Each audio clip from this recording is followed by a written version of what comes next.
С утра проснувшись, она взяла телефон и начала названивать директору этого центра для того, чтобы узнать, что же происходит с ее сыном, как он себя чувствует, как продвигается его терапия, поработали же с ним уже психологи или нет. Получив ответы на свои вопросы, она успокоилась еще на 24 часа. Но проснувшись на следующий день, она подумала, что нужно опять позвонить директору центра, или, может быть, психологу, или, может быть, терапевту, или, может быть, еще кому-нибудь, потому что ей опять стало тревожно. Тревога никуда не уходила.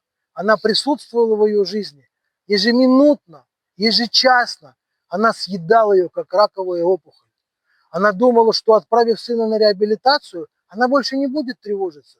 Но правда заключалась в том, что тревога осталась, она не стала тревожиться меньше. И все это происходило по нарастающей. И она не